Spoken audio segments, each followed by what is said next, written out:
if you can see, I mean, the speed's 43, 30, 40. I mean, the average speed is up there near 45 miles an hour. Yeah, we're hoping to get them slowed down. In the mornings especially here, we've got a lot of problems with the sun that comes up on the east and it's in the driver's eyes. They can't see as they come across the viaduct. It's caused a lot of serious accidents. The city's made an effort by putting a big lighted sign and several other speed signs here, but people seem to ignore them. So the only way sometimes that it affects them is if it affects their pocketbook. And I could pick any target. The white car in the inside lane is 45. This one's 55. 477 to 477, 866 David Boy John, tan and wood station wagon, outside lane. 10-4. Morning. Hi. How you doing? Good. We got you speeding up there on the bridge. The reason we're doing that is there's a red light down there. People come flying over that bridge like that, the first freezing rain or the first frost, there's going to be a red light. They're not going to be able to stop and have a bad accident, okay? So that's why we're doing this. If you just hold tight, I'll be with you in a second. My partner and I on the bridge, so all we do is run traffic on the detour routes until people get the message. If we're out here every day, we can ticket cars every day and try and get the speeds down. Every day that you're out here giving tickets, the word gets around.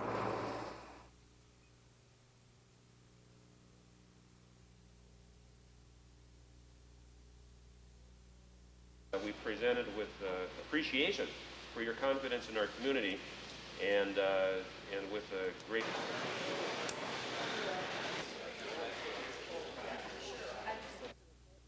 It's going to help us as a company because we're not going to be totally reliant on a couple of customers. They're good customers, but their business goes up and down as the market demands. It's also going to allow our company as well the growth that we need to grow in the future.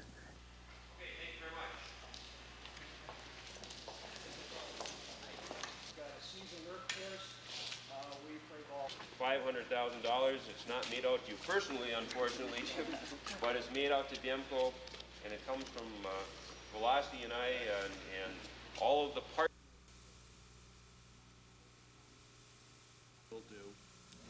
And I came here today not to overpromise at all. Many state and Iron Range officials have resigned themselves to the fact that National Steel may never reopen. And for steelworkers, the process of starting over began today. I'm frightened, I'm angry, but I am optimistic that things will work out. We feel that putting the workers that have been affected at the center allows them to regain some of the control over their own lives that they have lost through no fault of their own. Social service agencies and the Minnesota Office of Job Training is trying to make that difficult transition easier by offering classroom and on-the-job training to steelworkers. We will be aggressively trying to get our dislocated workers from this project into the occupations that are existent currently.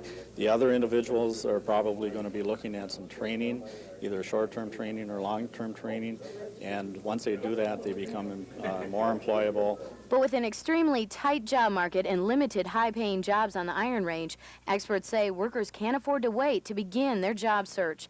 Joe Erickson has put in 20 years at National. He says he plans to go back to school. Maybe there's some hope for funding for school. I feel better about going back to school now. The upheaval from losing the 700 jobs at National is also affecting families. Harlan Tardy's agency provides food and medical assistance and even counseling to help cushion the blow. That the whole family is affected. The children, the spouses, the whole family is affected, and their mood swings, their concern and their unknowing of what's going to happen to them, having to leave their neighborhood potentially. All the conversation that goes around the coffee table filters down to these children, and they bring it to school. All of National's union workers will be briefed on today's information in November. In the meantime, while the future without National Steel may be an intimidating one at the moment, many workers here are grateful it's one they don't have to face alone. I've got the support of my family. My wife's been great, and I've got some real good friends out there that are very supportive, and we've got a good bonding up here on the range. The people stick together. In Hibbing, Amy Rutledge, News 6.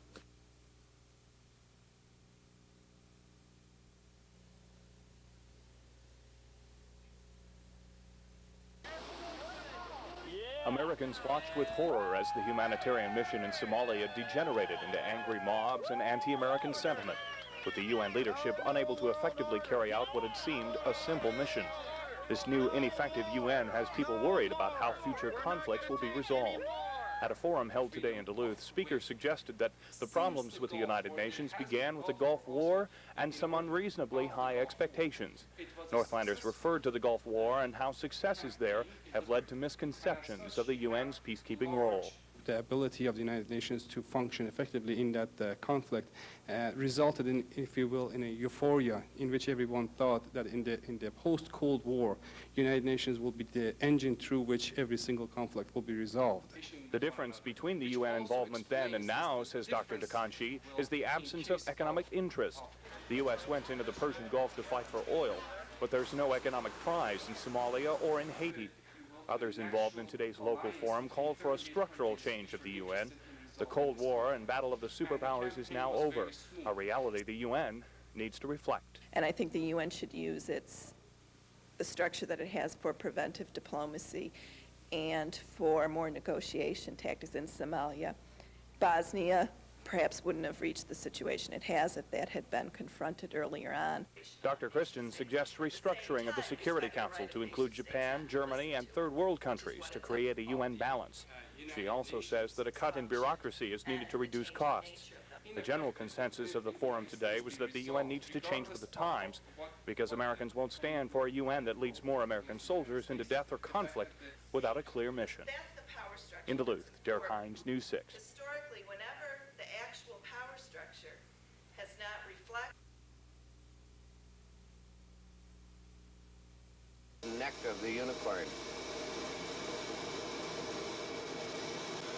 It's called borosilicate, and one of the brand name of it would be a Pyrex, which a lot of people would be familiar with.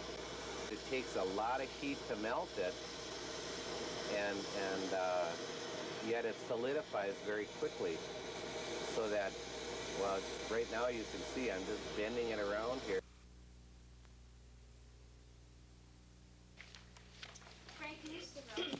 Sure. One of the other reporters wanted to ask you something, and I left the station.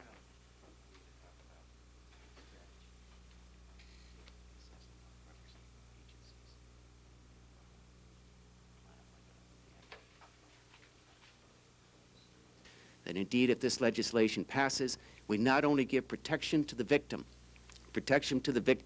against intimidation by defense counsel, but we're also sending a very clear message with the second bill that says, hey, if you substantially harm another human being, you're going to go to prison for a long period of time.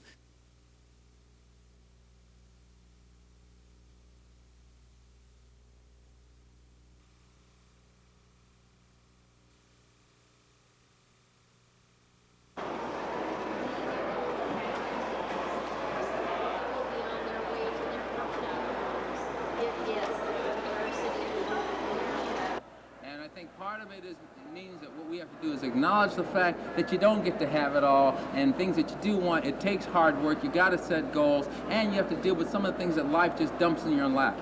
We have a hand to play, you got to play the hand the best you can. At the same time, we've got to give people some facts, some skills and techniques, and a way of thinking that enables them to deal with a turbulent world.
The jobs are ranging from truck drivers, warehouse type people up to sales people.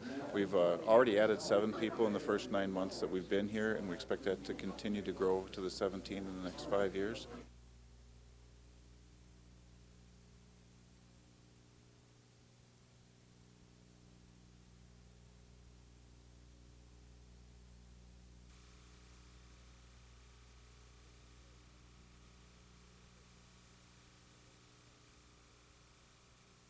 Bring up Larry Hutchinson's contract to city officials, and the reaction is generally the same. No comment, or at least something said off the record. Why the fear? Perhaps explaining why Hutchinson continues to be the highest paid employee in the city of Duluth. The one who was recently given a $17,000 pay raise to a base of just under $74,000. An incentive plan for another $10,000, a retirement annuity of $7,500, and an auto allowance of $4,200. City Councilor Dorothy Bowman is one who doesn't fear speaking out. She says there's just no way to justify the Hutchinson contract, considering the mountain's continued reliance on taxpayer subsidies, particularly troubling in a community that was considering a salary freeze for its city employees. I can't justify somebody like Mr. Hutchinson making this kind of salary, which to me is obscene, in the city of Duluth, and then they have to make the public employees the scapegoat. Bowman said she had to wait over 2 months to get a copy of the Hutchinson contract. Other councilors still haven't seen it. They were told the city attorney's office is reviewing it in light of questions by the state auditor about Spirit Mountain's financial and salary structuring. Some said they were reluctant to talk publicly because Spirit Mountain's preseason ticket sale expires this week, and they didn't want to jeopardize sales through any bad publicity. In Duluth, Derek Hines, News 6.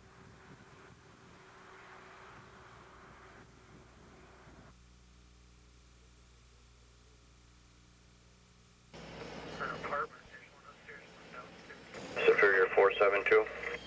Go ahead. At 1016 at the Temple Bar, 11th and Tower. 1016 Temple Bar, 11th and Tower. Clear from traffic, I'll be responding. Domestics are the most dangerous calls for an officer to answer. And when the weapons start playing in the situation, it's a police officer's nightmare to respond to a call like that. I see a lot of knives, a lot of knives. Domestic violence. It has been declared a national epidemic, and the Northland has not been spared. The worst ones I've seen, the female has died. Domestic abuse is not new to this community. What is new and frightening is the level of violence. The senseless murders of 7 women this year have shattered our sense of security and left many searching for answers. I think we have accepted violence as just a way of life. Darlene Olson is an advocate for battered women in Douglas County. We are not learning, or we have not learned how to cope with frustration, with difficulties, with relationships. All of those things have become more complex over the years. And one of the ways that we deal with it, the easiest way, is to kill someone. Olson and other advocates say the breakdown of families, economic hard times, and laws that don't work all contribute to a growing problem. And so do attitudes. Despite a growing public awareness, old stereotypes still persist, serving only to perpetuate the cycle of violence rather than prevent it. Myth. Domestic abuse isn't that common. Fact. 50 to 60,000 women are severely beaten every year in Minnesota, 4,000 of whom live in Duluth. Myth. Battery's not that serious. Fact. 1/3 of female murder victims are killed by their husbands or boyfriends. Another common myth, domestic abuse only happens in poor neighborhoods, to uneducated people. In reality, it crosses every racial, ethnic, and economic boundary, and the toll it takes on our society is staggering. There's no system in this state that is not costing more on account of domestic violence. Experts say the cost to state and county taxpayers in legal, medical, and law enforcement bills run into the tens of millions of dollars. But cost isn't something Officer Bill Brayman worries about as he confronts a domestic. He's just trying to settle things down, knowing that he'll probably be back. Maybe tonight, maybe tomorrow, maybe down the street. Amy Rutledge, News 6. Amy Rutledge for NBC News.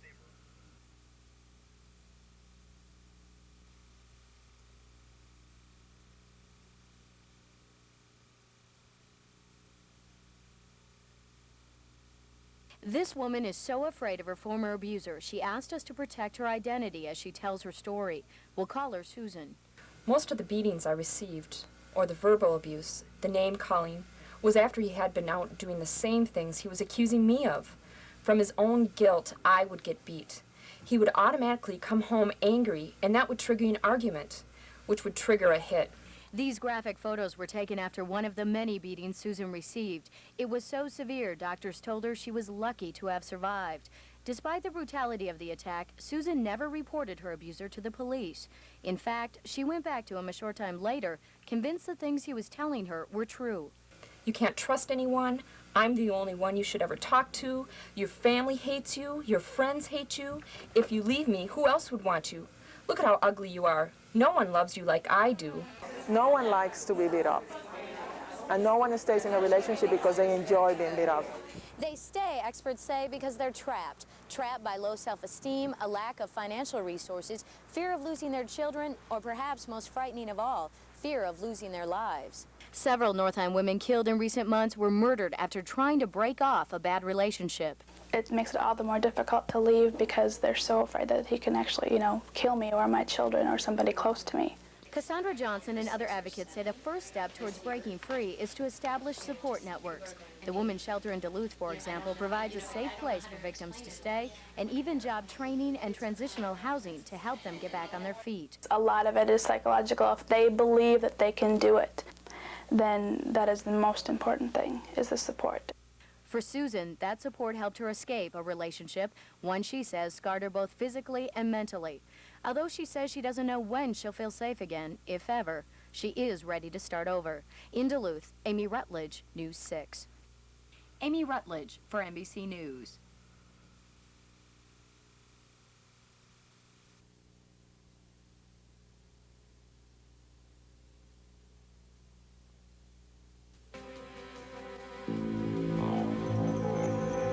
West Duluth, August 11th, a 3-year-old boy witnesses the brutal killing of his mother by his father.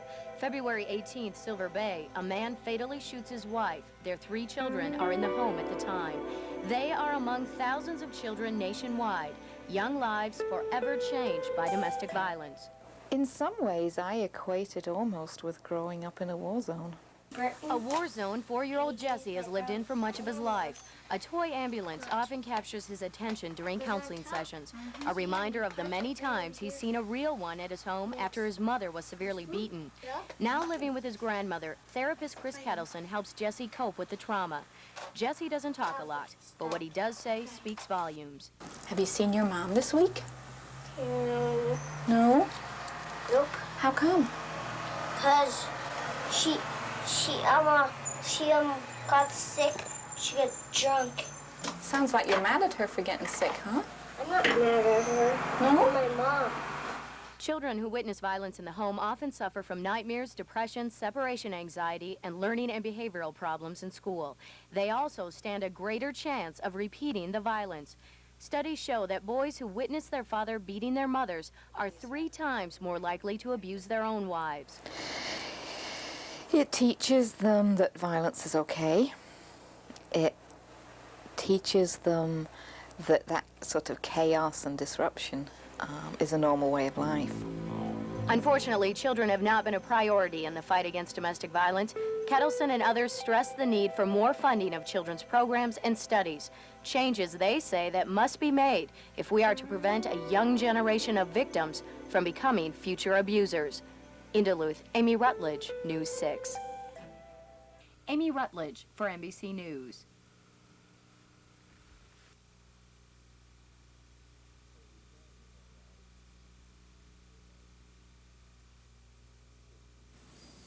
Oh, we got in a lot of, I suppose, arguments or pushing or shoving or whatever, you know. I don't feel she was abused. But the courts did. Tom Polo was arrested 4 times for domestic abuse against his wife. He was convicted once. It takes 2 to do something, or to get into an altercation. It takes 2. You can't have one by yourself. Something caused me to get angry. What was it? Must have been the other party, right? Do you think it's okay, though? I mean, to hit somebody? Is it all right to go to war and kill somebody? Are you comparing a marriage to a war? It can get to be that way. Polo, now in the process of getting a divorce, is bitter. He says he's been victimized by both his wife, who he says physically assaulted him, and by a court system Polo says is biased against men. We show Tom Polo's interview to Dick Stepp, a men's anger control counselor. In my opinion, he's into a lot of denial. Experts say abusers often have a need for control over something or somebody in their lives. And it's when they lose that control that they strike out. Well, what do you tell men who say, the woman left me no option? She was verbally abusive, she was physically abusive. What do you tell men to do at that point? The fellas will say sometimes, well, she hit me first. So that suggests justification. If she hits me, then I have a right to hit her back. I don't believe that. I mean, there's a law against it. The other thing would be like, you're going to put a heavyweight prize fighter in the ring with a lightweight fighter. I mean, who's going to get hurt? Stepp teaches his anger control class they have alternatives, including walking away rather than resorting to violence. Stepp admits the class doesn't always work, especially for hardcore abusers. In Duluth, Amy Rutledge, News 6. Amy Rutledge for NBC News.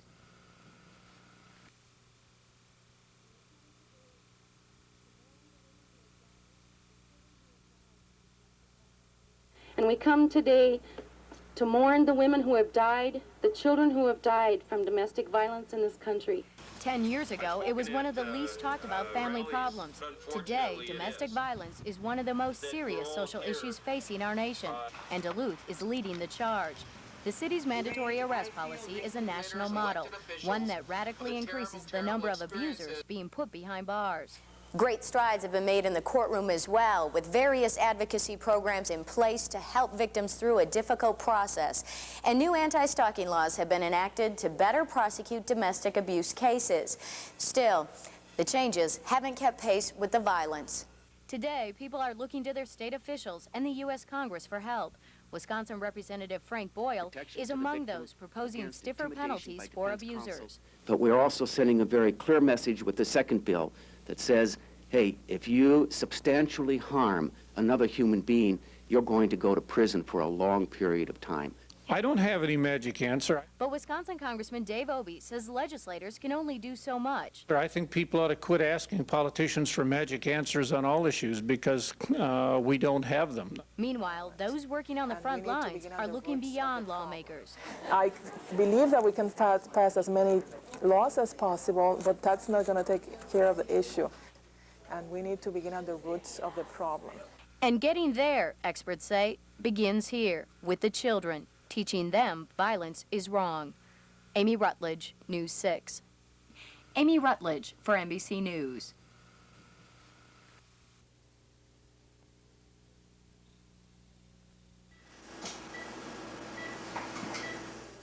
Plastic surgery gave this man a second chance.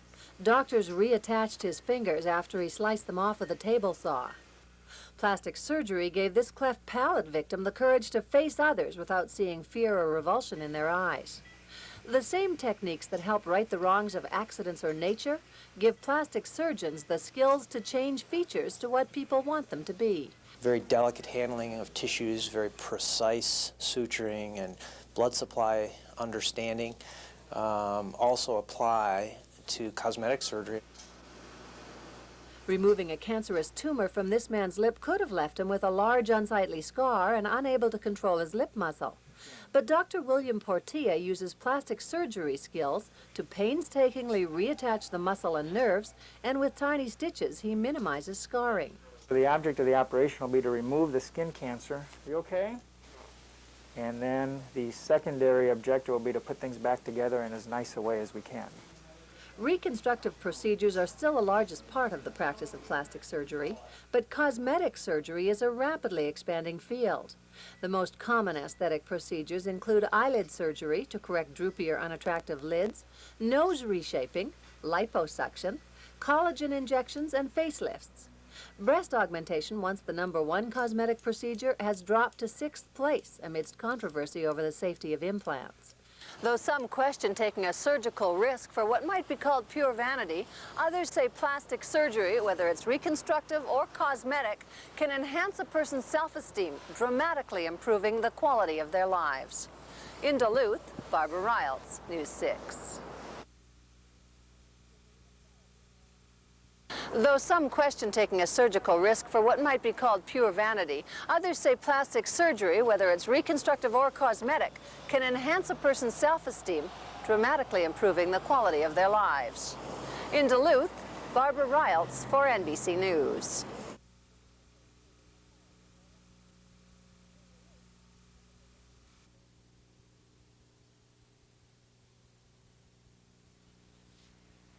We just simply scrape them away. What you're looking at is a micropeel. It's a new medical technique that helps erase wrinkles and leaves the skin looking fresher and in some cases younger. A specially trained technician carefully scrapes the face with a scalpel, removing dry, dead skin. She then uses acid to loosen and thin exposed skin. And finally, a freezing procedure uses carbon dioxide to increase the rate of skin cell turnover. The micropeel is only available in a doctor's office. We also use some home skincare products in between procedures, and you can only get those in a doctor's office as well. To get the best results, the procedure should be repeated several times, and for some patients, the result can be almost as dramatic as a facelift. I think this will help, or you don't have to go under, have surgery. This is just one of several innovative new cost-saving procedures that have emerged from a nationwide quest for the youthful look. But techniques like this have a value besides saving money. Non-invasive procedures heal quickly, leaving no mark of tampering with Mother Nature. What I do, a bruise that lasts too long is a disaster. It's a disaster because signs of surgery can be a real problem for someone who doesn't want others to know what they've done. In fact, the issue of privacy has become so important that many plastic surgeons have set up separate surgery wings away from hospitals. We've even had some people that like to come in before other patients and leave by the back door so that nobody sees them coming and going out of the plastic surgery. To help keep others from knowing what they're doing, many Northland patients travel to Minneapolis or St. Paul. We'll take you there for a rare look at a liposuction and chin implant operation tomorrow. In Duluth, Barbara Riles, News 6. In Duluth, Barbara Riles for NBC News.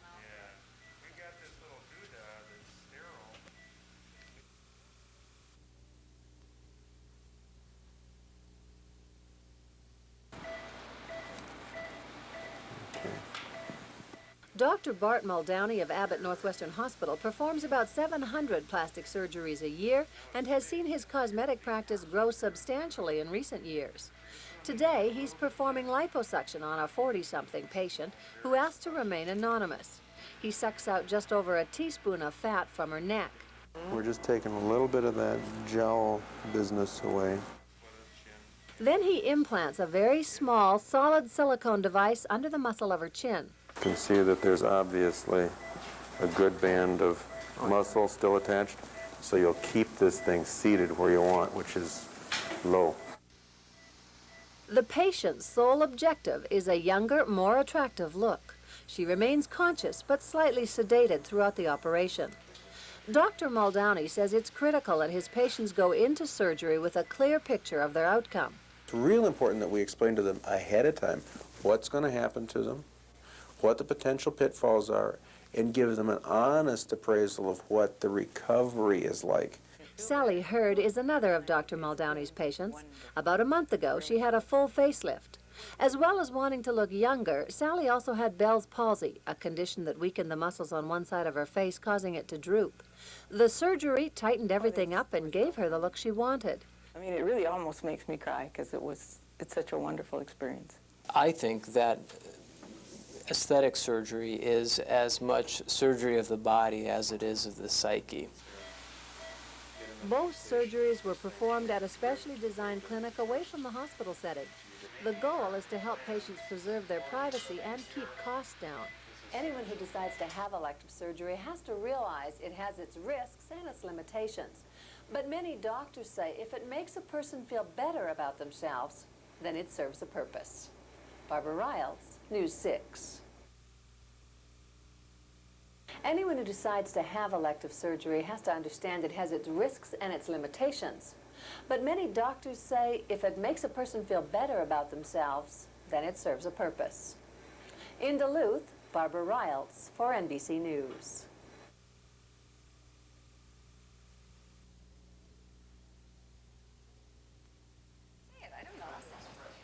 Yeah, it's hard to express, truly. Barbara Arnold is 60 years old. She's an avid sailor and has spent considerable time in the sun. The activities have taken their toll on her skin. To reverse the effects, Barbara decided to get her upper and lower eyelids shaped up. I've seen other people, friends, ladies, and with good results. So I finally decided this is the time. Dr. Andrew Barrich has done hundreds of eye tucks and says this surgery is among the most cosmetically beneficial. It's a relatively low-risk surgery with very predictable results. Barbara remained conscious throughout the surgery, helping the doctor by responding to requests. Okay, could you open your eyes real wide now? Very nice. And close your eyes now.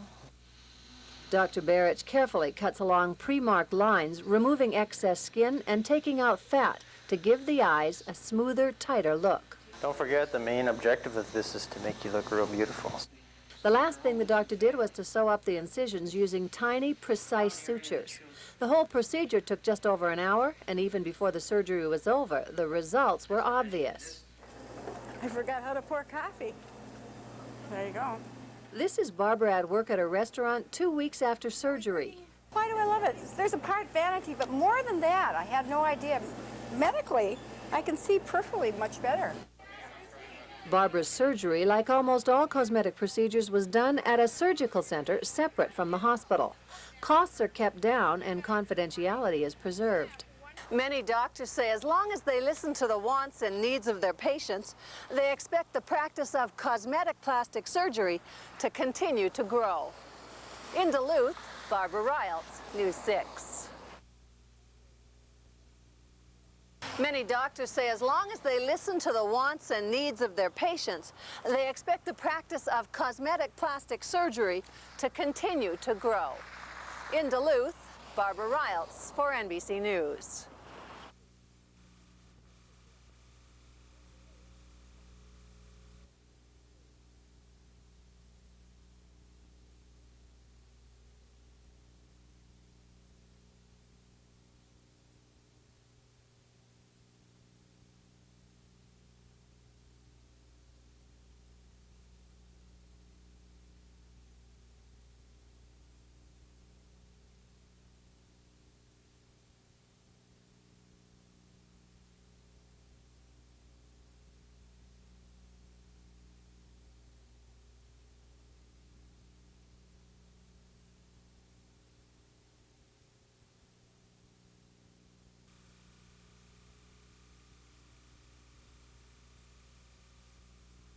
I've just seen a photocopy of the proposed, I'm sure it's a draft site plan. It didn't indicate any stormwater treatment facilities or even where stormwater would be routed. The draft plan that I saw would certainly need some changes to it.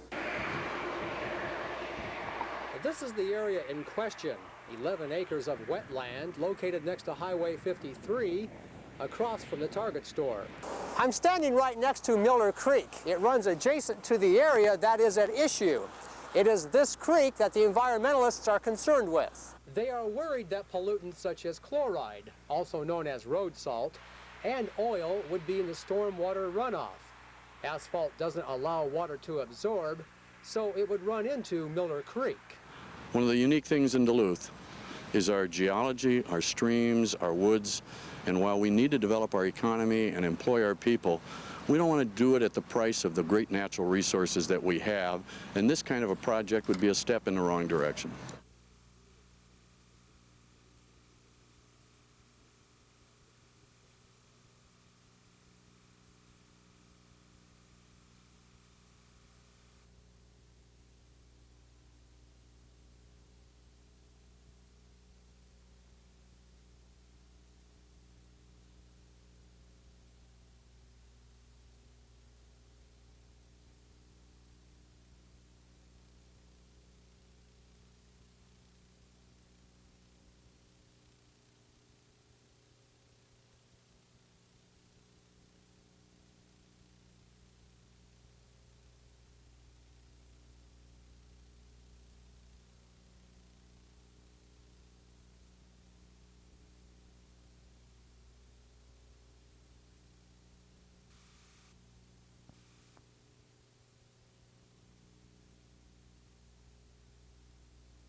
I can't tell you what it's like to be away from your children. Mark Stern will spend his 4th Christmas away from home and his 3 children at the federal prison camp in Duluth. He's serving a 7-year sentence for possession of cocaine. In my case, they're 500 miles away. I see them twice a year. James Adams has 2 young sons in Michigan. He hasn't seen them since he was incarcerated 3 years ago on drug charges. My one son, he has so many questions. The other one, he just want me to come home. Like many of the inmates here, the 2 will miss some of the most important years of their children's lives. But with help from the Salvation Army, they won't miss the chance to provide a Christmas for their kids. Over 20 volunteers are busy wrapping presents and sending them to the children of 300 Duluth inmates. Their fathers are serving time for crimes that they have done, but the children have not committed crimes. And they've suffered enough. They're suffering by not having dad at home. The Salvation Army has raised $7,000 to purchase the gifts, but the men select the toys themselves. And I think that's what makes it special to them. They're picking it out themselves. We're not suggesting anything. We're saying, these are your kids, you go do it. Some people may question why so much time and effort is being spent on prisoners. The local prison officials say by providing a program for inmates that strengthens family ties while on the inside, will make for better relations and better citizens once on the outside. In Duluth, Amy Rutledge, News 6.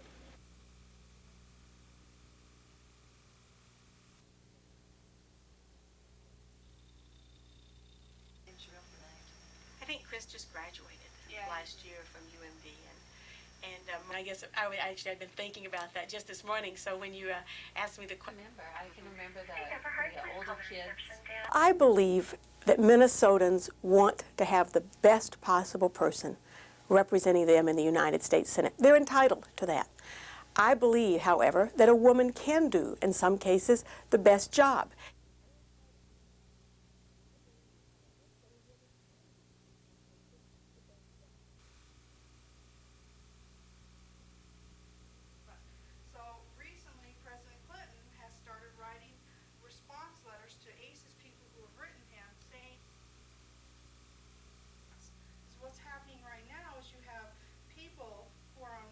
It doesn't work, it's really broken.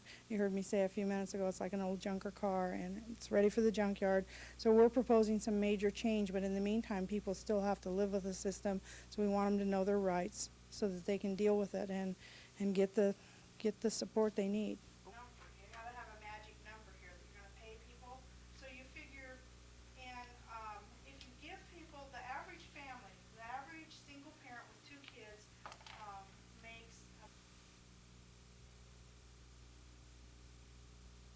Deal when we were sitting there talking about what the deck's going to be doing, and they showed us their budget. I asked them about where the budget was for the management of Bayfront Park, where that was in it, and they said, well, we haven't placed it in there yet. So there's a real assumption that they're going to get this contract before the council has even been presented with it.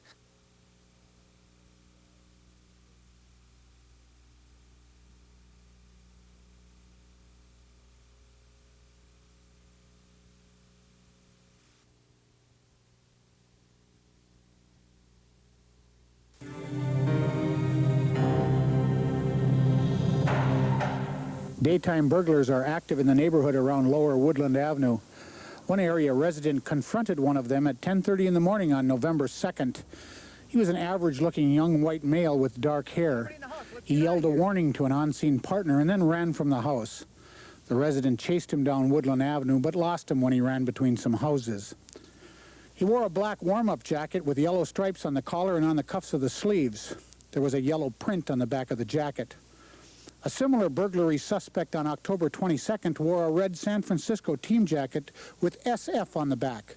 This could be the same person or the on-scene partner. If you have any information on these burglars, Crime Stoppers could pay you up to $1,000. Call Crime Stoppers at 1-800-974-TIPS or 723-ENOUGH. Crime Stoppers gives rewards for information on most criminal activity that leads to an arrest, and you remain anonymous.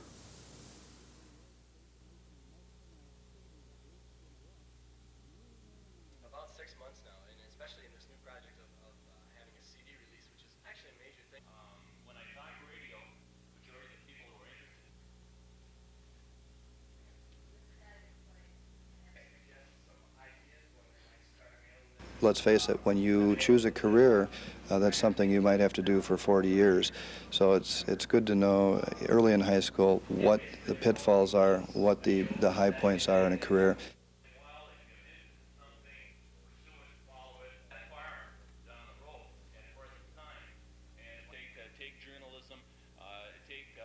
Take the class, probably a lot of classes that you wouldn't even consider taking, because they open up so many fields when you get out of school.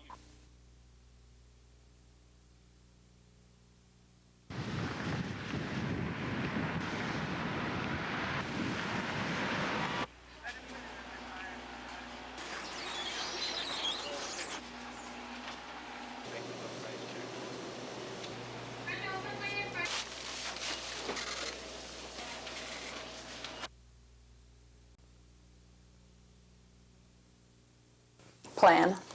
Think about it. You can think about it whether you're in bed or what, but once you make your plan, you know that if you only have one oven, you're going to have limited amount of space. I think the one thing that makes or breaks a Thanksgiving meal, though, is whether or not the turkey is cooked properly.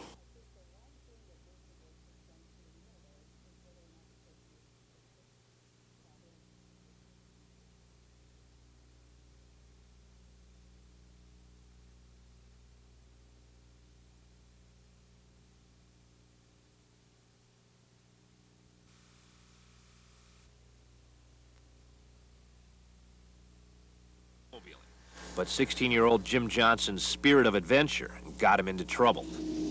Last December, the snowmobile Jim was riding broke through thin ice here on Coon Lake. He was underwater for at least 20 minutes. Rescuers got Jim to the hospital alive, but a day later it was clear Jim would not recover, and life support machines were turned off. A well-meaning relative just checking on prices called two funeral homes, Reedstrom's and Gerhardt's in Coon Rapids. Jim's parents contacted only Reedstrom's and finalized arrangements. But when an employee went to the hospital to pick up Jim's body, it was gone. Neither of his parents had ever talked to anyone at Gerhardt's funeral home. That's where Jim was. According to health department records, after merely getting the call about prices, Gerhardt called the hospital not once, but twice, asking for Jim's body, and a nurse mistakenly released it. By the time the mistake was discovered, Gerhardt already had embalmed Jim's body. The way health department rules are written, in Jim Johnson's case and most others, funeral homes don't need to get the family's permission before embalming a body. Although he allowed one body to rot, and he was arrested for DWI while transporting another body. This man, David Lundstrom, still has his state funeral director's license. According to police records, Lundstrom was found drunk and sleeping at the wheel of a van last year. In the back of the van was a coffin containing a body that Lundstrom was transporting to a funeral home. In front were 2 bottles of vodka. Police say Lundstrom was so drunk that he was unable to stand. Lundstrom says he didn't knowingly drink any alcohol that night. I was at a party and they had punch, not knowing it was laced with anything, okay? I can't handle it, okay? It was vodka. What are you going to do? Several years earlier, Lundstrom picked up a body at the airport, but according to a health department complaint, he then failed to unpack the body from a shipping crate. That was over a hot 4th of July weekend, and 2 days later, the body was in bad shape due to the heat. I was not derelict in my duty there. It was just the fact that nobody was there to help me. Lundstrom's boss fired him, but state regulators let him keep his license, and he's now the manager of another Minneapolis funeral home.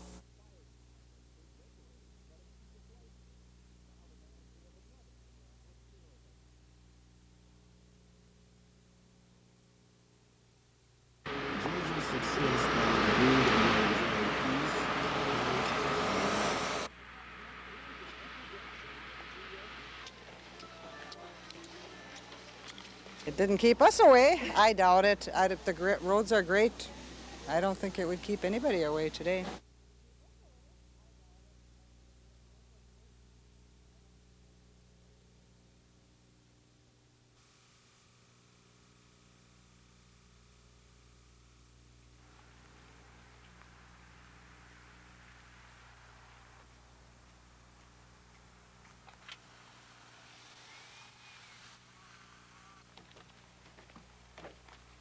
Well, you have to be in some way in substandard housing, either because it's not in good condition, because it's too crowded, or because you're spending too much of your income for that house.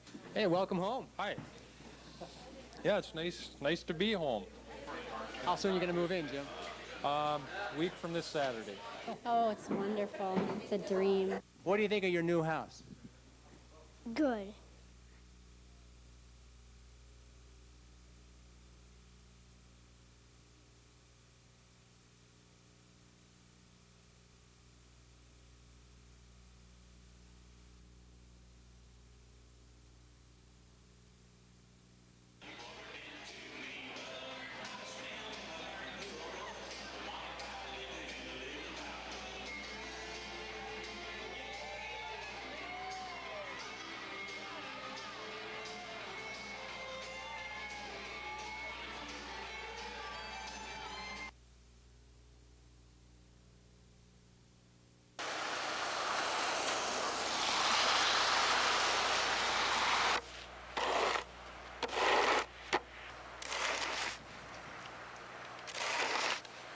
Most often when people shovel, they bend forward at the waist, they've got a load out away from their body, and then to throw that snow, they twist at the waist. So what should they do? What they should do is take their feet and turn them in the direction where they're going to throw the snow, especially that lead foot.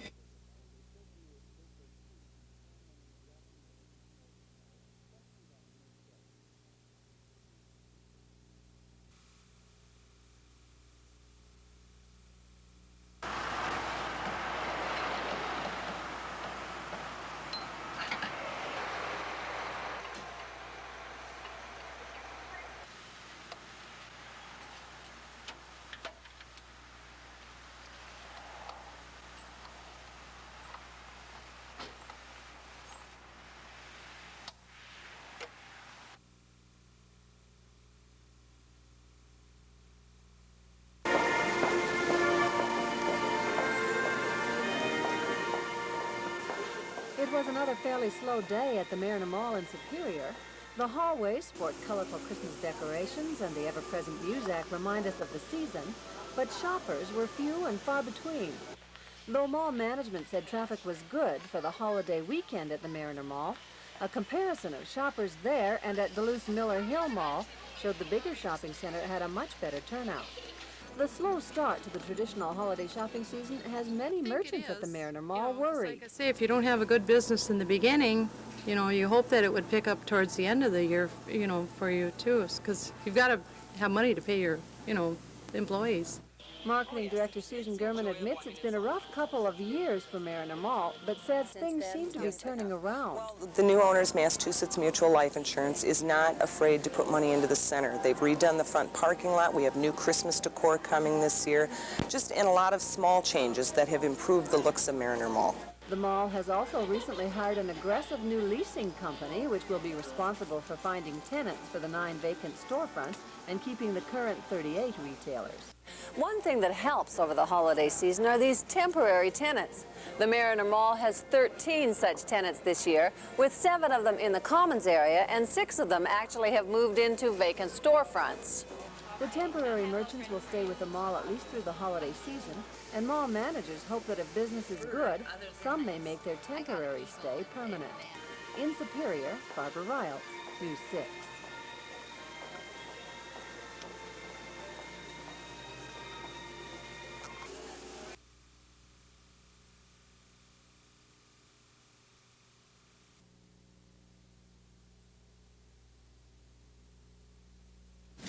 Not the top of Boy Scout Hill there, right by the edge of the tailing pond. It hit the first layer of mine dump and then skidded up to the second layer and landed on the side of the dump, and that's where it's sitting right now. Did the airport emit any kind of warnings before the crash? What was the status that you were telling me? Well, it was just a normal approach to the airport, and there was no problems reported. There was 2 aircraft waiting for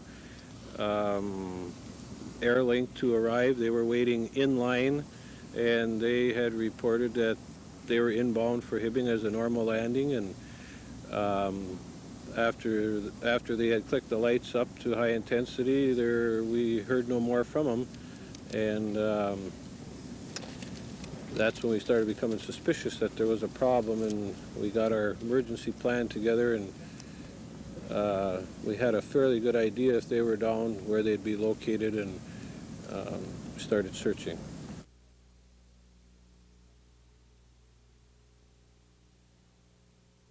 And to sort of use your example... 80-year-old Agnes Anselmo has been in the hospital since Thanksgiving. Over the holiday weekend, her son invited her to visit, and on the way over, she slipped and broke her hip. And he said, "I'll come and get you." And I said, "No." I said, "I'll walk down." And I never, saw the ice being under the snow. And I was coming up over the hill down to his house, and I hit this piece of ice, and it just threw me. Agnes's situation is not unique.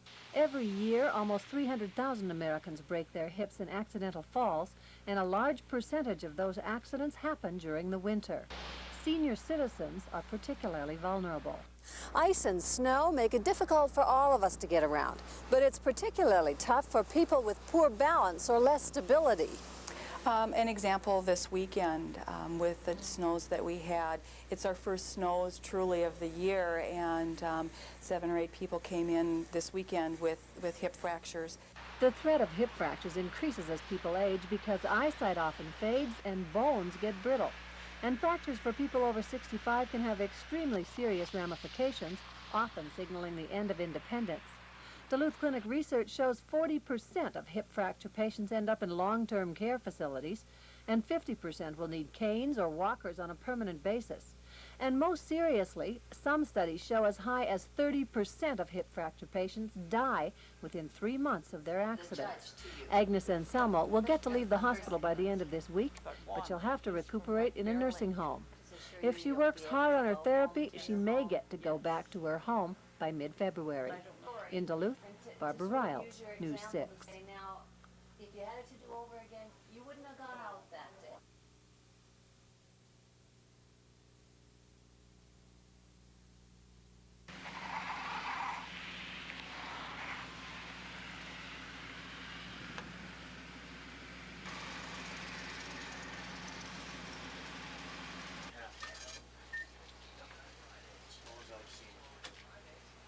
A local station in town dropped their prices because they went with strictly self-service, and they dropped their prices down, and we followed them.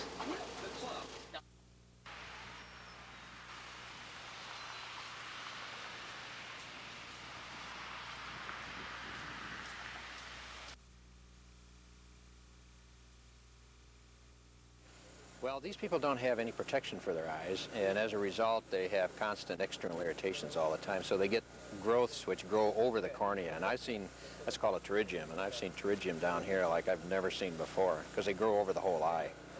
And of course, those are irreparable, so we try and catch everybody when they're early. Dr. Bill Slack may be retired, but as the saying goes, he's not tired. When he heard about the need for his specialized training at the Rotary Clinic in Yanamono, he and his wife Kay signed on to the project. Oh, I think it's a noble effort. It's fun to see how other people live and have a little expertise to give somebody else now that my time is supposedly unlimited. With the help of our camera's light, Dr. Slack wasted no time removing sight-sealing scar tissue using the skills he sharpened during his years of work in Duluth. Part of our job is to teach Linnea how to do the pterygium so she could intervene early and save a lot of vision. This eye surgery is available in Iquitos, a half-day's journey up the Amazon, but the cost is beyond most pocketbooks here in the rainforest. Until recently, many people went blind. Now, with training from Dr. Slack, Dr. Linnea is able to perform this delicate eye surgery in her own rainforest clinic at a very low cost.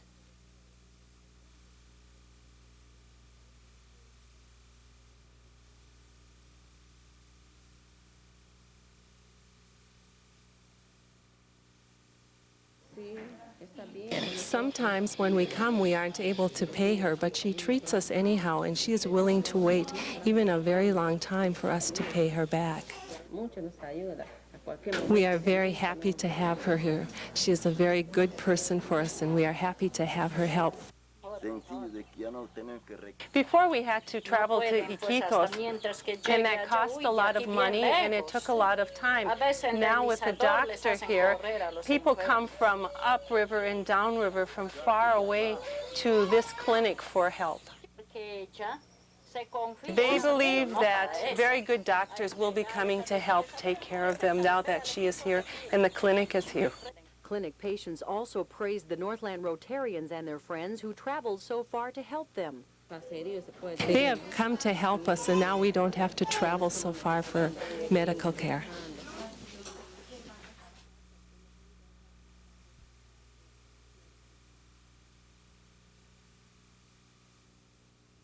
This is, is unknown in the United States today, and what it is an old ether mask. When Eva Watts' husband passed away several years ago, she packed up the doctor's medical equipment collected during his lengthy career and set it aside. When the Moose Lake woman heard about the Peru project, she contacted Dr. Joe Leake and donated the equipment to the project. Here is something for the jungle and for Linnea that is almost irreplaceable. Yes, and to find this right here is just almost magic. Much of Dr. Watts' equipment would be considered outdated here in the United States, but in the rainforest, this equipment is worth its weight in gold. Some of it is the kinds of things that can only be used where there's no electricity, where the circumstances are still relatively primitive. And of course, when you go to Peru, that's exactly what you find. And I was delighted. Isn't that great? Delighted to be able to give it to you because I've been searching high and low for somebody to have it. This could probably be given to some museum, some medical museum somewhere, some school. Sometime. But the use is going to continue on now and be of value to human beings, to patients. That's so much better than having it in some glass case. Didn't get through his basics, huh? Oh, don't.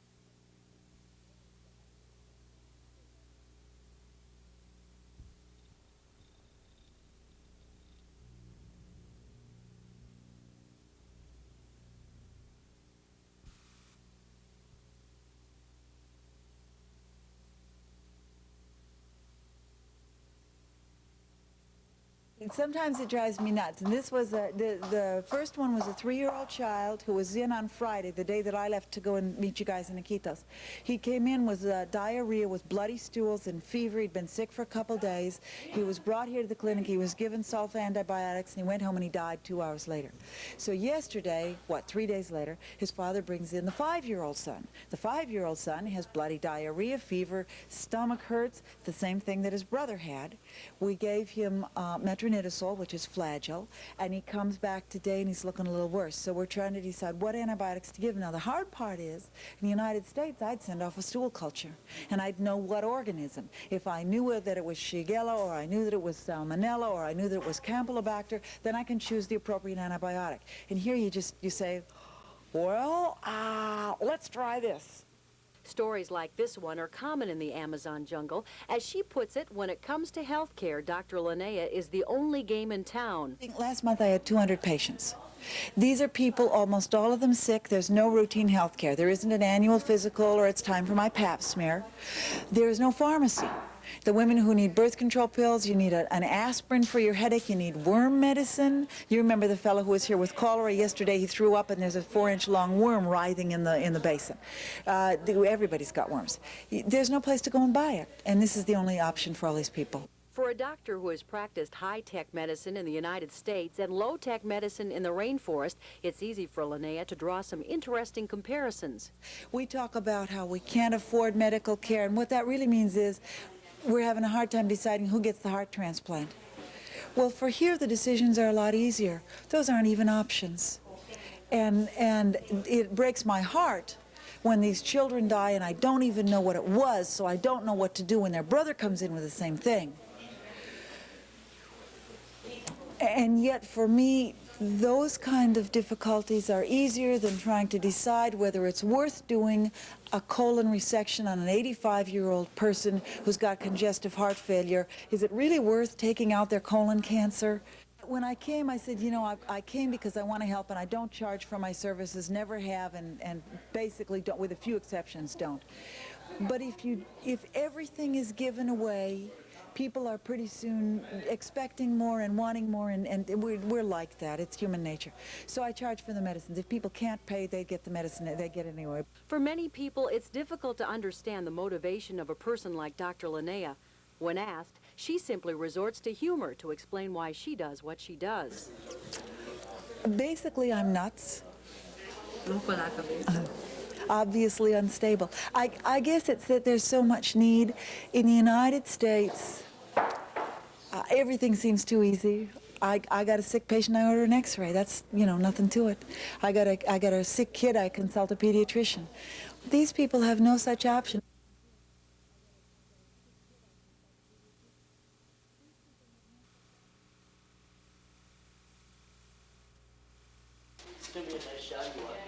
Marie Canziani is going to her sociology class here at UND.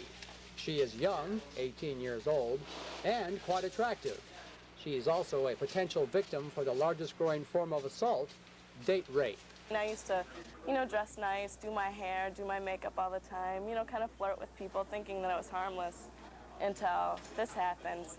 What happened was she and her friend had gone to a party, and someone she knew approached her. He just asked us tons of questions, started coming on to us, put his hands on us, and I'm like, please leave. My friend was begging for him to leave. I swear a testimony you're about to give will be the truth, the whole truth, nothing but the truth, so help you God. I do.